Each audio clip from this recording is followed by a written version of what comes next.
Jambo, hello and welcome to Palava, the podcast telling the planet stories from our own unique Pan African point of view. It's born of our individual and collective experiences.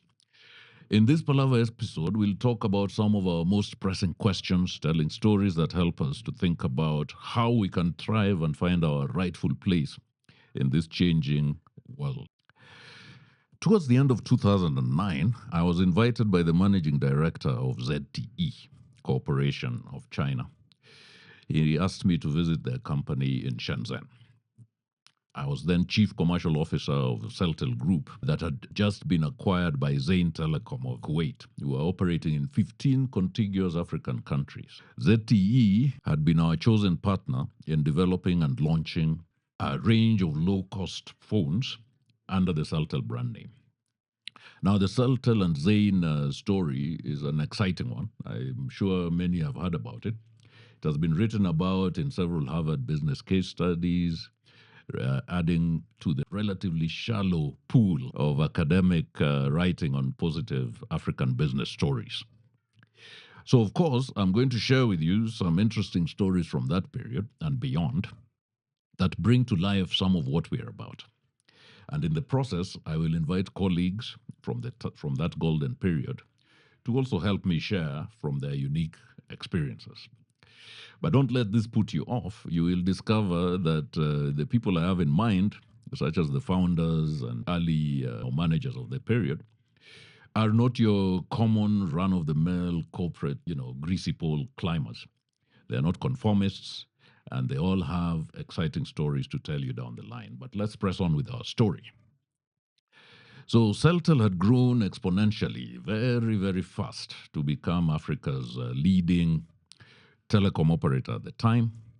We had continuous coverage stretching from the Atlantic Ocean to the Indian Ocean. And our core business was enabling Africans to talk to each other across this vast geography through affordable calls and messaging. And the reason for us getting involved in production and sale of phones at volume was our strategy to drive the adoption of mobile telecommunications at a time when the market-leading phones, in other words, Nokia, were out of reach for the majority of the people. If you remember, the early Nokias were, costing things like $100, and this was out of reach for many Africans. We will discuss the role of this low-cost handset initiative as we go along. But suffice to say, it was extremely successful, and as a result, we ended up being the leading customer for ZTE, who were their biggest customer by volume of consumer phones. So you understand the context of why the CEO decided to extend an invitation to me in order to solidify our relationship. However, the more I thought about my upcoming visit to China, the more I determined that to get value from the experience, it would depend a lot on the quality of my behavior as a guest. I don't know if this is obvious to everybody, but I'm sure for most people of African descent, we know that the success of any visit, whether it's a social one or a business one, it depends as much on the respect, the liveliness, the positive energy that comes from the guest, as indeed the hospitality of the host in the first place. I had observed this while growing up and also while traveling around, and this, of course, was reinforced by my extensive travel experience throughout my career. Therefore, rather than leaving everything in terms of arrangements for this visit in the hands of my hosts, I made the assumption as I prepared for the trip. And my first assumption, given my just what I had picked up, background knowledge of Chinese culture, I felt it would be very bad form to show up alone. While I had my busy job, I could not immediately accept this standing invitation. And in sympathy with me, my host said, well, it's a standing invitation. You come whenever you believe you're ready. There are some parts of the world where making an official trip with a gaggle of hangers-on is not. It's kind of cumbersome. It's unhelpful. But the concept of hospitality in the western part of the world is decidedly different from Africa, and I believe from many other indigenous cultures. In Europe or America, as I discovered, on business visits in particular, you're expected to make your own way up to the offices or the doorway of wherever you're meeting your hosts. And if they're very helpful to you and you happen to be a very significant guest, they might give you some directions of how you make your way from the airport to your hotel. It is very exceptional for them to arrange a taxi for you or to arrange a meet and greet. It might happen maybe if it's your very first time, but thereafter, really, you're on your own. Now, for us in Africa, before I started my expatriate running around, it was a bit of a shock because whenever we had guests from outside the continent in particular, we would make sure that we are there as the hosts to pick them up from the airport, make them feel at home, take them to their hotel, make sure they're checked in and that everything is fine. But let's go back to our story. I thought that if I were going to China, traveling solo would just diminish the significance of this visit. I needed to put together a suitable delegation or entourage. And I thought that if I did that, this would add a lot of significance to the trip. And so I decided that it would also be a very good gesture to unexpectedly give some promising young African managers from our extensive, footprint of subsidiaries across the continent, to reward them with a trip to Hong Kong and China as recognition for their efforts. So you can imagine how excited people were. But Africa is fragmented into many countries with borders that are unchanged from the colonial period.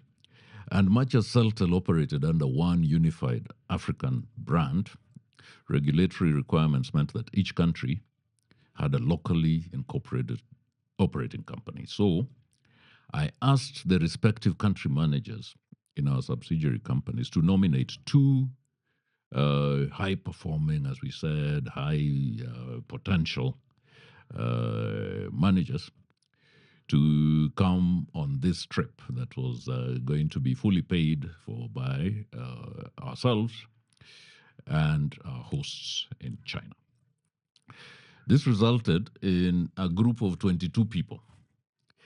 And they were coming from, north, south, west, and east of the country.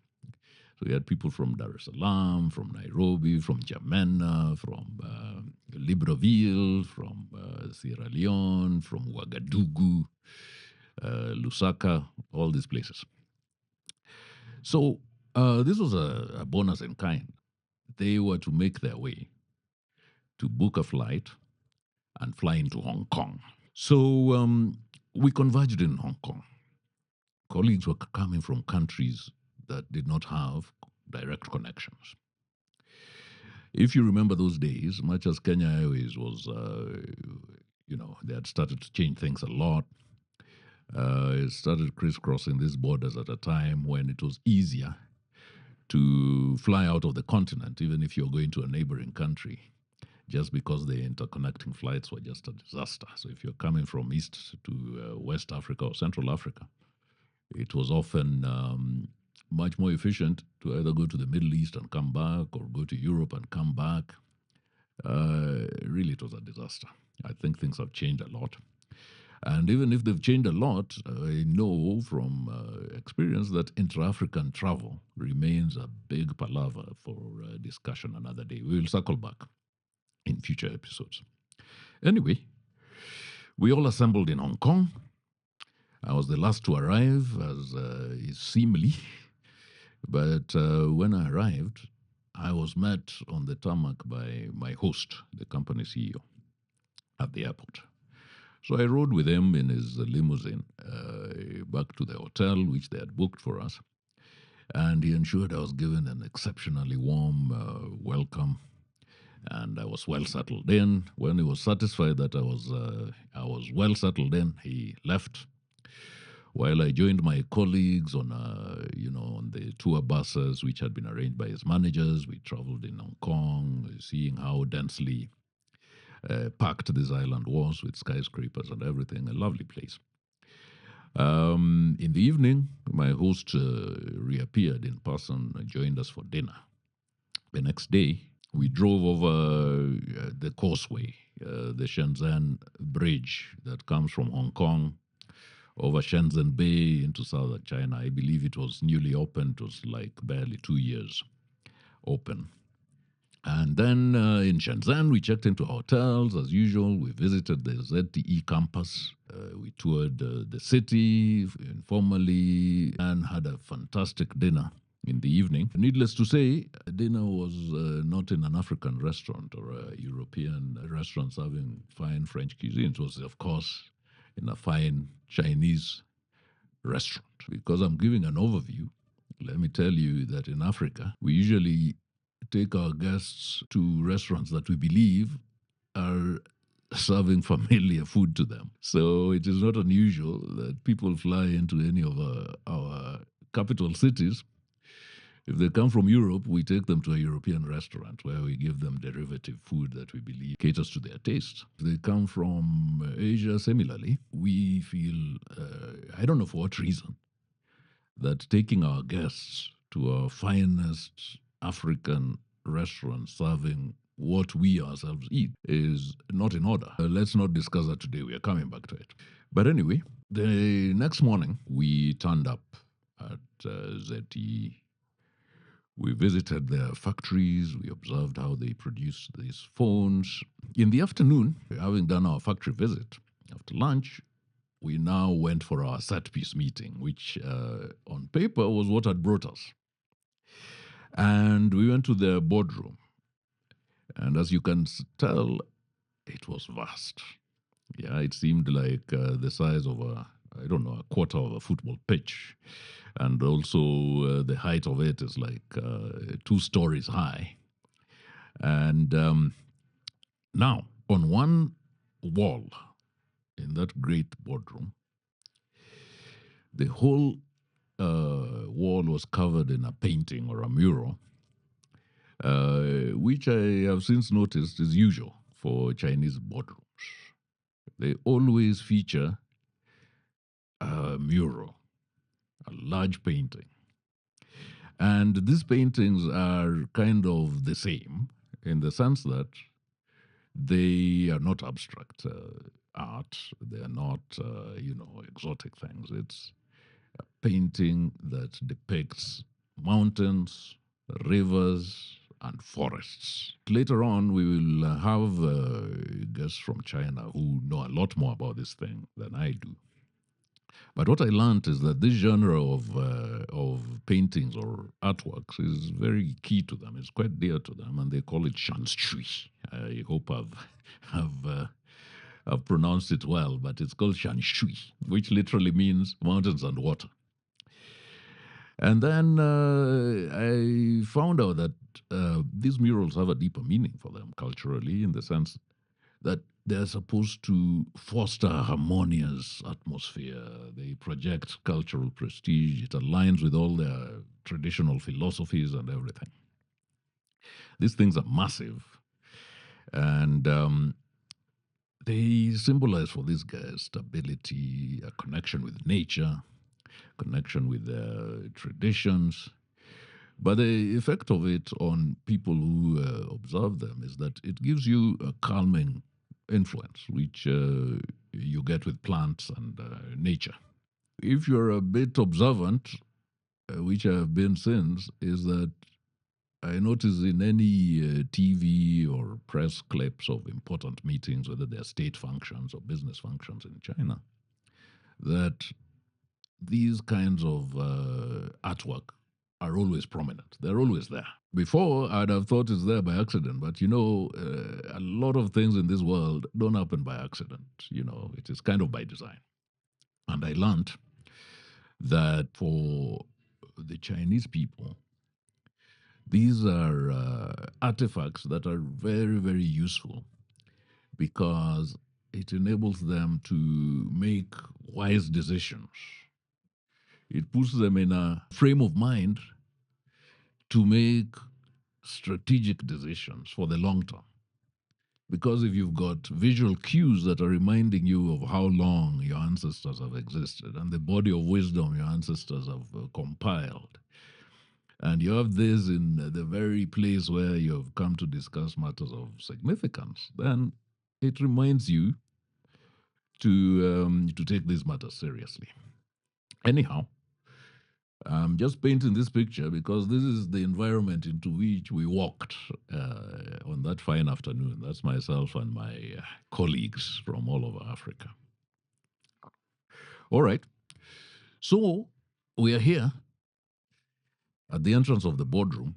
We're about to enter to have our formal meeting that we are going to minute that brought us all the way at great expense to visit our hosts, this technology company in China. A very strange thing then happened. Our hosts, all of them, lost all ability to speak English. And this was kind of mystifying because we had been speaking English ever since we had arrived in Hong Kong. We had crossed over to Shenzhen. We had walked around with everybody spoke perfect English, impeccable English. But all of a sudden, these guys could only speak in their language, much to the consternation of my delegation.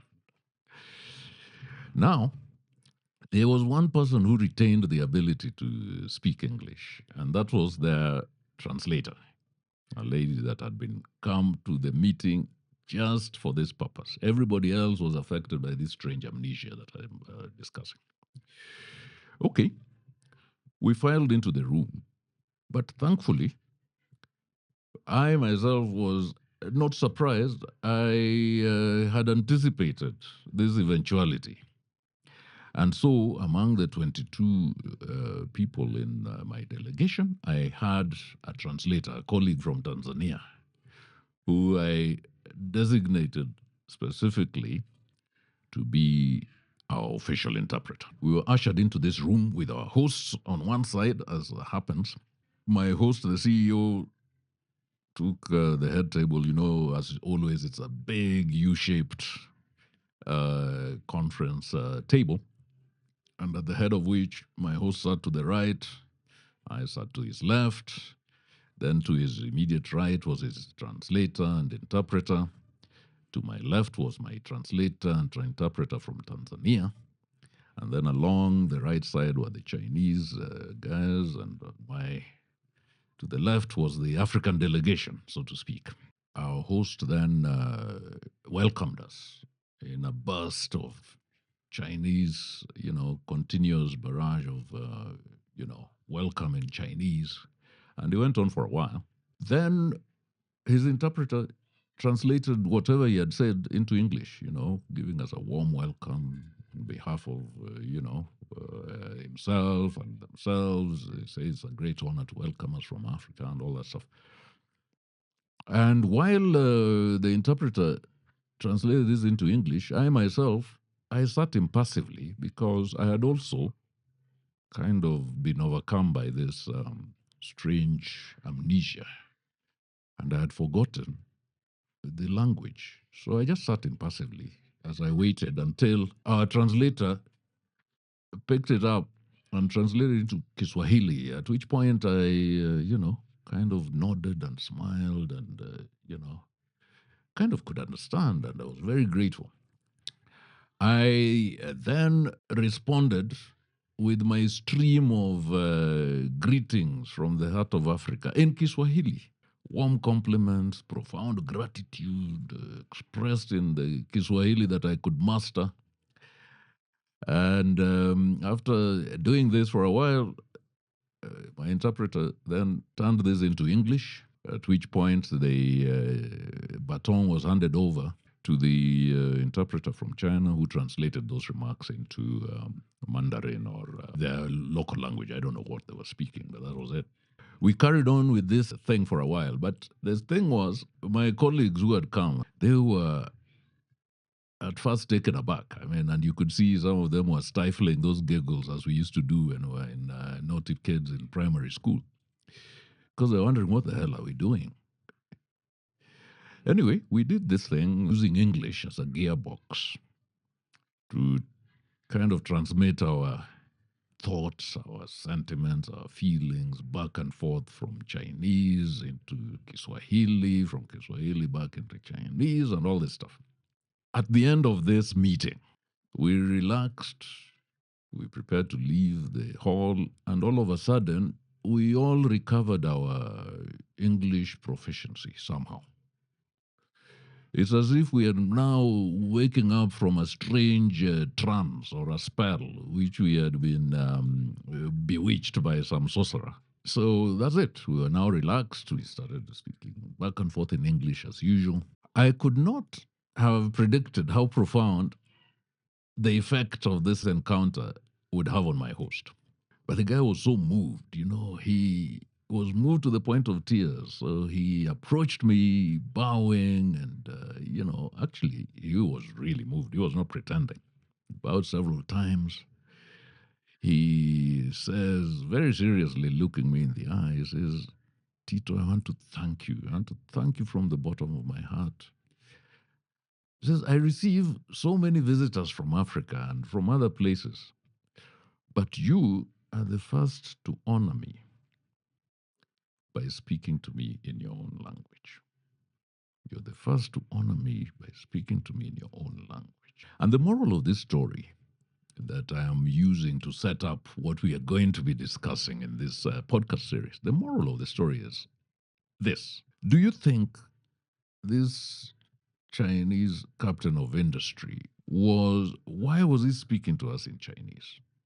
Was it because he is not confident in English? He obviously was. So there must have been something else behind all this palaver, as we can call it. And as Africans, we've been taught to be proud of how well we speak colonial languages, primarily English and French. We look down on each other if we find that some communities are not speaking the imperial language as fluently as we've been taught. When we go to formal situations, we just expect that we are expected to speak in English. And the better we speak English or French, I also speak French, prestige goes up. This was a paradigm that we just upended. We reciprocate. We say, okay, if you're going to speak to us in your mother tongue, we're going to speak to you in our mother tongue. I was just surprised that this was so meaningful for my hosts. I cannot generalize for the whole of the Chinese continent. Neither can I generalize for the whole of the African continent. But what I have to say is that we have to upend all these received paradigms where we believe that if we go into an international setting, we have to speak a colonial language, while others who understand it better than us sometimes will speak their own languages. The impact of this cultural exchange, as I'll call it, really was profound. It left an indelible impression on my hosts, who then took it upon himself to say, I could stay for as long as I wanted. He then said, look, while everybody else, they then visited Shenzhen a bit and Guangzhou, then bought, all these gadgets and handbags and designer things for their families, which is fine. And then after that, they took off, flew back to their respective stations. Myself, I stayed on for another 7 days, where my host now gave me the freedom of the country, took me to Shanghai, to Beijing, to the Great Wall of China, to the Chinese pottery soldiers to places like Xi'an or, and we had a fantastic time. Enjoyed great meals that featured local cuisine and spices. The food tastes a bit different depending on where you are. And of course, we discuss a lot of stuff. Now, this is a busy guy, but, you know, he found the time. And of course, maybe in places like Shanghai, he also had business things to attend to, but it was all arranged that I would see the tourist hotspots. And then, inevitably, every evening we had dinner. And because of this, we developed a really good friendship and a special rapport. I would want to say right now that in this very busy day and age, we underestimate the value of spending days at a time in people's company as we develop deeper connections. We have adopted this Western business like travel habits where we are always in a rush with hand luggage. We want to jump off the business class thing, go through customs and immigration at the shortest period of time, check in at the hotel, have our meetings the next day, and then we rush out, move to the next one. But even arranging a sightseeing tour is done in the most efficient way. So you take a day or a weekend, you walk around, and you fly out. I discovered that this value of developing deeper connections is really prized by a lot of societies. And in China, I discovered that they hold this dear. In some of our African communities, we do similarly hold this dear. In the Middle East, where I've got extensive experience, we find that this mad rush sometimes is not to their taste. Nevertheless, on the eve of my departure, we had a long dinner, and towards the end, my host cleared his throat. He says, kind of hesitantly, he says, "Tito, I have not been this close to an African before." And I told him, "Yeah, you're now my brother, friends. You can, yeah. So what's it?" And he says, "If you'll forgive me, there's a question that I'm dying to ask you, if you don't mind. There's a question I need to ask you." And I said, "Look, ask away. You're my brother. Ask me whatever it is that you have in your heart." And then he leaned forward to me. He said to me, "Tell me, what are you Africans about?" Now, how do you even begin to address such a question? If I asked you yourself, what are you about? What would you say? So join me in the next episode as I wrestle with this deceptively simple yet fundamental question. And with that, we come to the end of today's episode. Look out for the next episode of Palava, and we will hear about my brave attempt at answering this profound yet weighty question. What are we about? What are you about? What are we as a people about?